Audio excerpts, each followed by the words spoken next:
नमस्कार, अब दुनिया के फटाफट बुलेटिन में आप सभी का स्वागत है और नजर डालेंगे आज के खास खबरों पर। रूस के राष्ट्रपति व्लादिमीर पुतिन ने साझा बयान में कहा, हम दोनों देशों के बीच द्विपक्षीय व्यापार को सालाना 100 अरब अमेरिकी डॉलर के स्तर पर ले जाने की संभावनाओं पर विचार कर रहे हैं।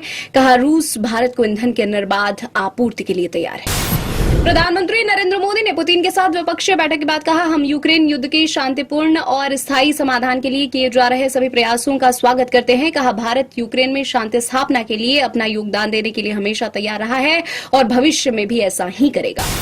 रूस के राष्ट्रपति पुतिन ने कहा, हम छोटे मॉड्यूलर परमाणु रिएक्टर और फ्लोटिंग परमाणु ऊर्जा संयंत्रों के निर्माण में सहयोग पर भी चर्चा कर सकते हैं। भारत और रूस द्विपक्षीय भुगतान निपटान के लिए क्रमिक तरीके से राष्ट्रीय मुद्राओं के उपयोग की ओर बढ़ रहे हैं। रूसी राष्ट्रपति व्लादिमीर पुतिन का राष्ट्रपति द्रौपदी मुर्मू और प्रधानमंत्री नरेंद्र मोदी ने जोरदार स्वागत किया। राष्ट्रपति भवन में पुतिन को गार्ड ऑफ ऑनर दिया गया।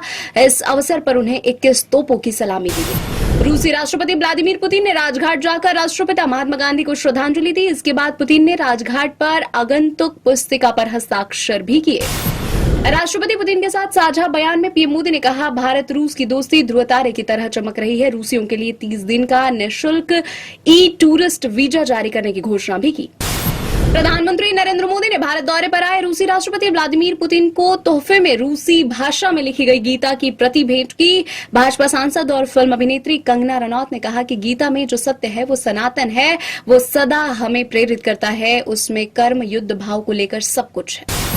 पश्चिम बंगाल के मुर्शिदाबाद के बेलडांगा में प्रस्तावित बाबरी मस्जिद के निर्माण में हस्तक्षेप करने से कोलकाता उच्च न्यायालय का इनकार। हुमायूं कबीर ने बाबरी मस्जिद के निर्माण की बात कही है। इसका देश भर में काफी विरोध हो रहा है। देश की सबसे बड़ी विमानन कंपनी इंडिगो एयरलाइंस की उड़ानों पर संकट बढ़ता ही नजर आ रहा है। दिल्ली में आज रात 12 बजे तक इंडिगो की सभी उड़ानें रद्द कर दी गई हैं। मुंबई और बेंगलुरु एयरपोर्ट से भी 100 से ज्यादा उड़ानें रद्द। शाम 6 बजे तक चेन्नई की सभी उड़ानें भी रद्द हो गई है। अब तक इंडिगो की 1000 से ज्यादा उड़ानें रद्द कर दी गई। नागरिक उड्डयन महानिदेशालय डीजीसीए ने विमानन कंपनियों को एफडीटीएल नियमों की राहत देने का फैसला किया है। रोस्टर संबंधी फैसले पर रोक से इंडिगो संकट के जल्द ही खत्म होने की संभावना है। सीजीआई सूर्यकांत ने कहा, मंदिर का पैसा भगवान का है और इसलिए पैसे को सिर्फ मंदिर के हितों के लिए बचाया, सुरक्षित और इस्तेमाल किया जाना चाहिए। यह किसी को ऑपरेटिव बैंक के लिए इनकम या गुजारे का जरिया नहीं बन सकता। दिल्ली ब्लास्ट मामले के आरोपी शोएब की पटियाला हाउस कोर्ट के स्पेशल एनआईए कोर्ट में पेशी। अदालत ने आरोपी शोएब की एनआईए कस्टडी 10 दिन और बढ़ा दी। भाजपा सांसद अनिल वलूनी ने उत्तराखंड के पर्वतीय क्षेत्रों, विशेष रूप से गढ़वाल क्षेत्र में हाल में जंगली जानवरों के हमले बढ़ने का मुद्दा शुक्रवार को लोकसभा में उठाया। पर्यावरण मंत्री से भारतीय वन्यजीव संस्थान की एक टीम तुरंत भेजने का आग्रह किया। पिछले 3 हफ्ते में तेंदुए के हमले से 4 लोगों की मौत हो गई और 15 से अधिक लोग घायल हो गए।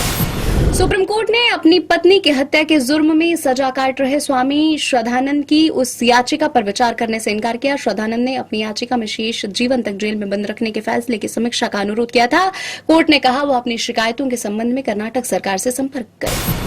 पाकिस्तान के प्रधानमंत्री शहबाज शरीफ ने राष्ट्रपति आसिफ अली जरदारी से देश के सेनाध्यक्ष फील्ड मार्शल असीम मुनीर को पाकिस्तान के रक्षा बलों का कमांडर यानी सीडीएफ नियुक्त करने का औपचारिक अनुरोध किया। पिछले महीने संसद ने 27वें संविधान संशोधन को पारित किया, जिसमें एसडीएफ के पद को सृजित करने का प्रावधान किया गया है।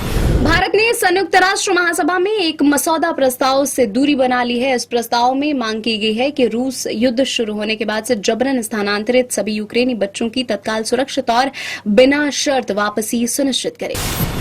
जमीन मकान के विकास से जुड़ी कंपनियों तथा विशेषज्ञों ने कहा कि आरबीआई के नीतिगत दर में 0.25 कटौती करने से आवास ऋण सस्ता होगा और मकानों की मांग को बढ़ावा मिलेगा। आरबीआई ने बृहद आर्थिक स्थिति और वैश्विक परिस्थितियों पर गौर करते हुए प्रमुख नीतिगत दर रेपो को घटाकर 5.25% कर। शेयर बाजार में दूसरे दिन भी तेजी। सेंसेक्स 447 अंक उछलकर 85,712 अंक पर हुआ बंद। निफ्टी भी 153 अंक चढ़कर 26,186 अंक पर हुआ बंद। रणवीर सिंह की मच अवेटेड फिल्म धुरंधर सिनेमाघरों में हुई रिलीज। फिल्म को दर्शकों और क्रिटिक्स से मिल रहा अच्छा रिस्पांस। धुरंधर की रिलीज के साथ ही फिल्म के दूसरे पार्ट का भी हुआ ऐलान। धुरंधर 2 ईद के मौके पर अगले साल 19 मार्च को होगी रिलीज। गूगल ने जारी किया साल 2025 में सबसे ज्यादा सर्च किए गए सेलिब्रिटीज की लिस्ट। गूगल पर सबसे ज्यादा सर्च किए जाने वाले एक्टर्स की लिस्ट में सैफ अली खान पहले नंबर पर, सयारा एक्टर अहान पांडे रहे दूसरे नंबर पर। लिस्ट में तीसरे नंबर पर यूट्यूबर रणवीर अलाहाबादिया का नाम। ये थी आज की फटाफट बुलेटिन। ऐसे ताजा अपडेट्स के लिए बने रहे हमारे साथ, यानी कि विजिट करें अब दुनिया पर।